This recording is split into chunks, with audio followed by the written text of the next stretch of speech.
আগতকৈ যথেষ্ট উন্নত আৰু চিকিৎসকসকলৰ লগত কথা পতাৰ পিছত এটা কথা আমি গম পাইছোঁ যে ইতিমধ্যে স্বাস্থ্য ভালৰ দিশত গতি কৰিছে, যথেষ্ট উন্নত হৈছে, ছাকচেছফুলি অপাৰেশ্যনো হৈ গ'ল। গতিকে আমি ভগৱানৰ ওচৰত প্ৰাৰ্থনা জনাইছোঁ খুব সোনকালে আৰোগ্য হৈ আহক। অতি মেধাসম্পন্ন এগৰাকী ছাত্ৰী আৰু এটা অতি জঘন্য ভয়াৱহ ঘটনাৰ আজি আক্ৰান্ত হ'ব লগা হ'ল।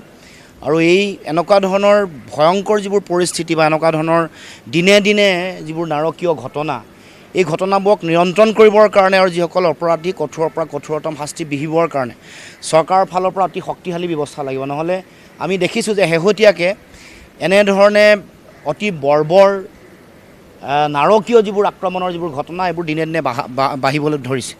গতিকে এইবোৰ নিয়ন্ত্ৰণ কৰিবৰ কাৰণে আৰু বিশেষকৈ আমাৰ যিসকল এনেকুৱা ধৰণৰ কথা বতৰাবোৰত জড়িত সেইসকলক কঠোৰ শাস্তি বিহিবৰ কাৰণে চৰকাৰৰ এটা শক্তিশালী ব্যৱস্থাৰ প্ৰয়োজন আছে, নীতিৰ প্ৰয়োজন আছে। সেইকাৰণে আমি আহ্বান জনাইছোঁ আগন্তুক দিনসমূহত এই ধৰণৰ ঘটনা যাতে নহয়।